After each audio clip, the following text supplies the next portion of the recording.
Hello and welcome to my video. Today I am going to just tier rank romance book tropes. 3, 2, 1.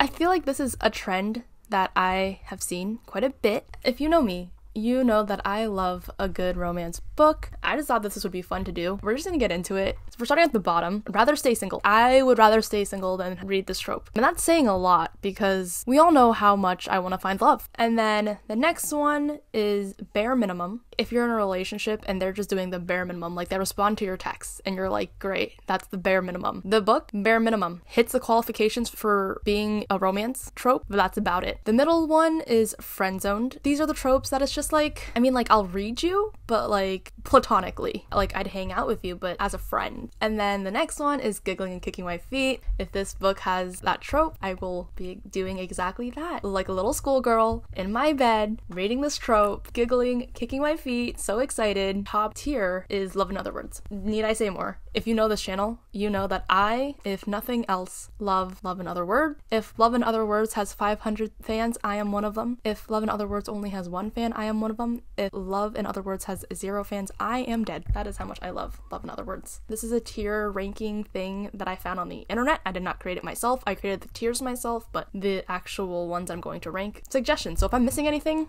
leave them in the comments below. Slow burn. I love a good slow burn. I am going to put slow burn in the giggling and kicking my feet with the caveat of like, it can't be a snail pace slow burn. It has to be like a regular pace slow burn because like a slow burn, I love the yearning and the falling in love slowly and just like the little things that you learn about people and how that makes you fall in love. So I love a good slow burn. It's giggling and kicking my feet because like once they finally get together, you're just like, ah, it's so good. It's so good. It's so good. Giggling, kicking my feet. The next one is friends to enemies to lovers. And here's the thing, right? I'm torn with this one. Technically, Love in Other Words was a friends to enemies to lovers. Just because it fits the book, I have to put friends to enemies to lovers on the top tier. But if I had to actually like rank it, I'd probably put it in like friend zoned. I just feel like Love in Other Words does it well. But there's like other books that I've read, friends to enemies to lovers, just as like, why can't they just be friends? Why can't we be friends, you know? One of us is famous. Okay, this one, I'm torn. Okay, I'm gonna put in friend zone because it would have gone in bare minimum, but I feel like the friend zone is more appropriate because like as someone who used to read fan fiction, One of Us is Famous is like tier fan fiction, like One Direction fan fiction. It's so good. I'm still waiting for that reunion. They keep teasing us, but one day I believe it'll happen. So One of Us is Famous. It's something I used to read, but like not anymore. Single parent, it's just like the stage of my life that I'm in right now where I'm like, I can't relate to parents. So I'm putting a bare minimum. Like it meets the requirements, but it's just not for me. Maybe when I'm older, I will like single parent trope more, but as of right now, I cannot say that I like it. Accidental pregnancy. I'd rather stay single. I'd rather stay single. Here's the thing, right? With accidental pregnancy trope, it's literally like they got pregnant, so we have to be together. Not because we want to be together and because we love each other, but because they're pregnant. And I'm like, that's so silly. Why would I want that? If I were accidentally pregnant, I'd rather stay single than feel like I trapped a man into a relationship with me. Brother's best friend is going under giggling and kicking my feet. You know why? Because as someone who has a brother, I wish that I could have a brother's best friend trope in my life. Even though my brother was on the football team and the wrestling team, and stereotypically, those are the most athletic and like best looking guys in the school, he decided to not befriend a single one of them in a long-term friendship kind of way. He wasn't thinking of me. He didn't say, you know what, maybe I should befriend these people so my sister can date them. And that's just so selfish of him, if I'm being honest. I love the trope because I just want it to happen in my life. But it's just not happening. So we're gonna put it in giggling and kicking my feet. Best friend's brother. I'm putting this in the friend zone because my best friend is the cousin, and if I were going to date one of my cousins, it would be her and not her brother. Friend zoned it is because if my best friend wasn't related to me and I could go after their brother without it being incestual, I still wouldn't, because it's like, what if it doesn't work out? And then it would just be so awkward and uncomfortable the whole time. Friends with benefits to lovers. I don't know if it's bare minimum or rather stay single. Okay, I'm gonna put bare minimum because because they turn into lovers. I don't like friends with benefits in books or in real life. I am someone with an emotional connection. Like, I would rather have a book go deep into why these characters love each other and their romance and not have them kiss at all. I feel like friends with benefits to lovers is like, it could be cute if done well. It's just typically not my cup of tea. Okay, workplace romance is a rather stay single. A workplace romance is like, could be an HR violation very quickly. A lot of the workplace romances just seem unrealistic because it's like, oh, they're both pretty. And because they're both pretty, they can hit on each other without it being an HR violation, because otherwise that's an HR violation. So rather stay single. Enemies to lovers is a giggling and kicking my feet for sure. I really like the trope. Like, I would say that's probably my second or third favorite trope. Once they finally develop feelings for each other and they're like, I actually don't hate you. It's so good. It's so good. I want an actual enemies to lovers book where they're actually enemies. They can't stand each other, and it's not just like, she did better than me on a test, so that's why I don't like her. And it's like, grow up. But if it's like a real enemies to lovers, if we're gonna psychoanalyze me, it's like people that like enemies to lovers, they like the fact that the other person sees all of their flaws and loves them anyway. Love that. Strangers to lovers, quite honestly, I don't know what this trope means. Aren't most books strangers to lovers? Like, what? I'm gonna put in bare minimum because it's like, I don't know what that means. I feel like it means like they just never knew each other and they just met and fell in love, but like, that's fine. That's legitimately the bare minimum. Childhood friends to lovers has to go in S tier. I love this. I literally love this, and it's so good and it's so cute, and I just can't. Childhood friends to lovers, it's so good. It's so good. If enemies to lovers is like they see the worst parts of you and they still love you despite that, childhood friends to lovers, they see the real you. They know you. They grew up with you. They knew you as a child, and it's just like you go through all phases of life together, and it's just so good. It's so good. It's so good. I don't know what else to say besides it's so good. All of my childhood friends are my cousins, so again, not relatable. It'd be so good. Like, I would love that trope in my life. So good. It's so good. Teacher and student, I'm gonna put in rather stay single. It just feels a little icky to me, doesn't it? Feels a little illegal, depending on the age. I feel like just like the power dynamic, it's so not good. Although, I will say that in like Pretty Little Liars, Arya and Ezra's relationship I thought was like cute. So I don't know. Rather stay single because like in general, I don't like teacher-student relationships. Forest proximity, I feel like bare minimum, absolutely bare minimum. Because I feel like in most relationships, you have to be close to each other, kinda. That's actually not true with online dating or long distance relationships. This one just feels so forced to me. And yeah, I did use part of the trope name to describe how I feel, but it just feels so like staged. You know what I mean? Oh, they're in a hotel room together. They just have to spend the whole weekend together. And it's like, do they? Really? Do they? Bad boy, good girl. Okay, I'm torn. I feel like this is either giggling, kicking my feet, or friend-zoned. Okay, I'm gonna put in friend-zoned just because I feel like if the girl is extremely sunshine, I just get annoyed. I just hate happiness, so I guess it's going in friend-zoned. Like, I love the bad boy. Like, I would never date a bad boy because I'm too fragile for that. In books, I love the bad boy. I love if the main love interest feels like they're gonna ruin my life. That is my type. We're gonna put in friend-zoned. Actually, okay, no, because I see Grumpy and Sunshine on here, and I think that, and that's a little different. So I am going to put this in giggling, kicking my feet, because I do like it, and I do like the very stereotypical, like, oh, I'm a man and I'm going to protect you, and whatever. Giggling, kicking my feet it is. Mafia romance is going to go into the bare minimum. I have never read one, so I can't say whether or not I like it or I do not like it, so bare minimum it is. Grumpy Sunshine. We're putting that in friend-zoned for what I said. If the sunshine is too sunshiny, it's like, can we tone it down a little bit? You're too happy and you're kind of annoying.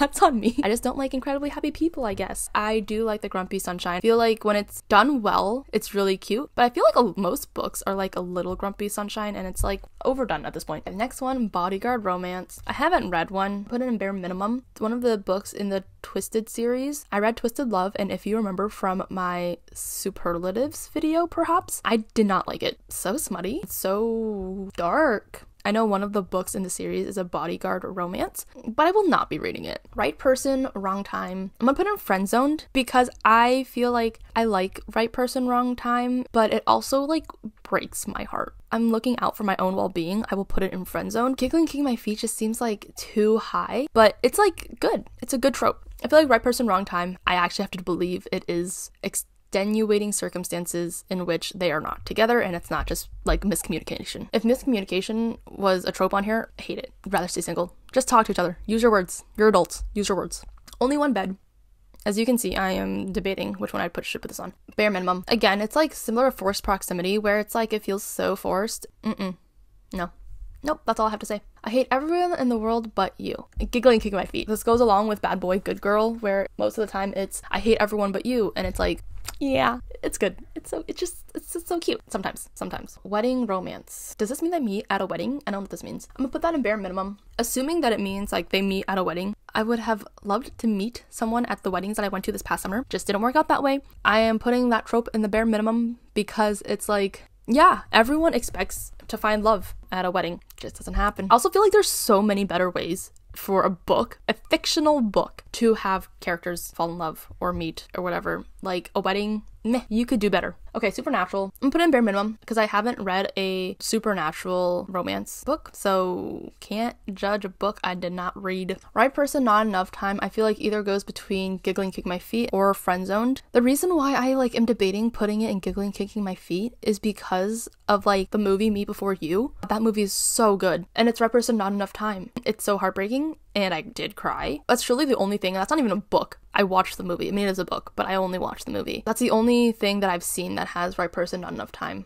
Oh, that's not even true. The Fault in Our Stars. Giggling, kick my feet it is, but it has to be done well. You would really have to have developed their story well enough for me to love these characters together. Just to take my heart out of my chest, stomp on it repeatedly, and hand it back to me. That is what this trope feels like sometimes. Friends to lovers goes into Love in Other Words. I love friends to lovers. Along with childhood friends to lovers, friends to lovers is my second favorite trope, I guess, if we're doing it that way. I kind of consider them the same thing. Friends to lovers is just so cute because, like I said, they just know you. I feel like for friends, they've seen you at your worst, they've seen you at your best, and they love you regardless. So friends to lovers. Good boy, bad girl. I'm gonna put it in friend zoned. I have been told and I have decided my future relationship will have to be a golden retriever of a man, but reading it in books is just like not exciting. It's not fun. It's like, oh, you're such a good boyfriend. God, you know what I mean? What is wrong with me? This is just showing the internet my psychotic thoughts. Okay, you know what? Now that I've talked about it, I'm gonna put it to giggling, kicking my feet. When the main love interest is just genuinely a good person and they're just nice and they're caring and they do the little things, it just makes me giggle and kick my feet. I finished Better Than the Movies a couple of weeks ago. But it was just so cute. Like the main boy, he was genuinely nice. And I love that. I feel like bad girl is like, whatever, take it or leave it. Just having a love interest that does the little things, ooh, baby. Stuck together, again, bare minimum, borderline, rather stay single, because it's like, that's like forced proximity to the next level, but also like a little claustrophobic. We're gonna stick that in bare minimum. Forbidden romance, I am gonna put it in friend zoned. I do like it sometimes, but it's not typically what I try to read. I feel like it also goes along with like the fantasy element of romance, and I don't really read fantasy. Friend zoned it is, because I have nothing against it. It's just like fine. Soulmates, friend zoned, for sure. For sure, friend zoned. I feel like soulmates just seem so unrealistic to me. Maybe because now I'm jaded. I don't know if I believe in soulmates anymore, which is another thought that I have to think about some other time. It's just not for me anymore. Give me some trauma. Okay, mistaken identity. Bare minimum. Bare minimum. Bare minimum. I recently read My Favorite Half Night Stand. I had such high hopes for. I think it was technically kind of mistaken identity. Like one of the love interests was talking to the other love interest and they just didn't know it was them. And I was like, bro, if you just like used your brain, you would figure it out. Like, it's really not that hard. Next, second chance at love. We're going straight to the top, baby. I just love second chance romances. I feel like this is the reason why, like, I hesitate to say that I don't believe in soulmates, is because, like, I feel like life will bring people together if they're meant to be together, and second chance is one of them. It's like, if you knew someone in a different context and then like a couple years later you guys meet or you see each other again and then it's just like, oh my god, so cute. It's so cute. I feel like the more I like a trope, the less coherent my thoughts are. Time travel. Time travel is a rather stay single. I'm so sorry, like I'd rather stay single. The only time travel romance book that I read was This Is How You Lose a Time War. This is editing care coming in. I just realized that what I said was a complete and utter lie. Technically, the 5-year slip is a time traveling romance, because the apartment is technically time traveling. When I heard time travel, my brain immediately went to this is how you lose a time war, and that's an immediate rather stay single for me. 5 year slip, that's like love in other words, giggling and kicking my feet. So I guess we'll meet in the middle and say like friend zoned perhaps. I genuinely don't know. I'm going through it now. You win. You win. I don't know what you win. My turmoil, me diving deeper into the existential crisis that I'm in. You happy now? Don't know what's wrong with me. I don't think it's fair for me to judge the whole trope based off of that because I just genuinely just didn't understand it. If you've heard me talk about this before, you know that I'm going to say that the letter writing is very cute and very good and was the only reason I remotely understood what was going on in that book. Otherwise, I literally read the world building and whatever else and I was just like, I just don't get it. I just don't get it. It was a time travel romance book, I guess technically. I'd rather stay single, bro. I'd rather stay single than to have to read that. For some sadistic reason, I'm like, should I reread the book just to see like maybe if I got smarter in the past like year or two? For now, we're good. Love at first sight. This falls again under like the unrealistic category where love at first sight, I feel like it's literally just pretty privilege of, oh my god, they're so pretty, so I want to date them and I think I love them. Do you, or are you just horny? You know? I feel like the longer this goes on, the more unhinged I get. But love at first sight is just bare minimum. It's like basically pretty privilege in a book. Leaving that there. Love triangle, we're gonna call it friend zoned. If it's a love triangle, then one of the romantic interests will be friend zoned. Love triangles, not necessarily my favorite. Like, I'll read them.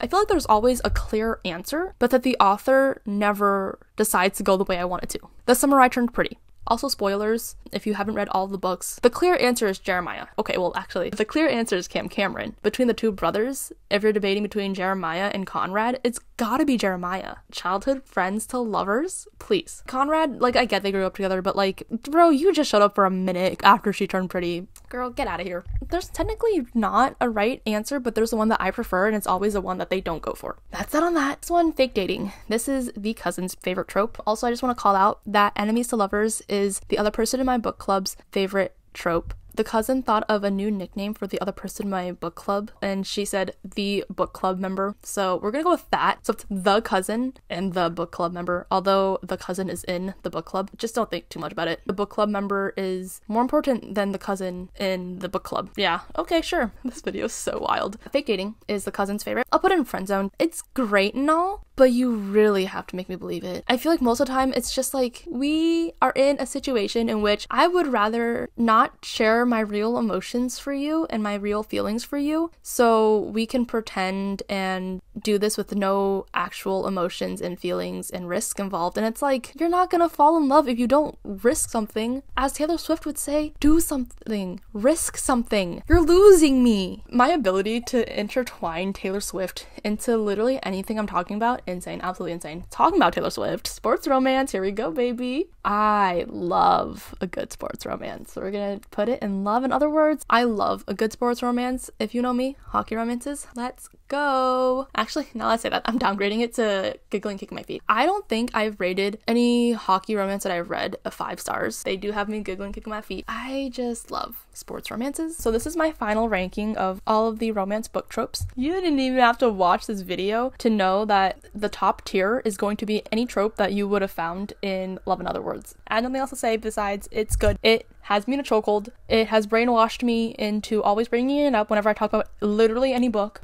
It's my Roman Empire. I feel like giggling to my feet. It's so cute, but it's like, you know, not Love in Other Words. Let me know if you agree, if you disagree, and what your favorite trope is. If I had to choose my favorite trope, it would be childhood friends to lovers. It's just so cute. It's actually just so cute. No other words. No other words. No other thoughts in this brain besides Love in Other Words. Thank you so much for watching. I hope you enjoyed this silly little video. And when I say it was silly, it truly was really silly. Like I said, the more I like a trope, the more unhinged and incoherent I get. If you like this video and you want me to do more tier ranking things, feel free to leave ideas down below. I may do them. I may not. I make no promises on this channel. I'm gonna go eat some lunch. I'll see you in the next one. Bye!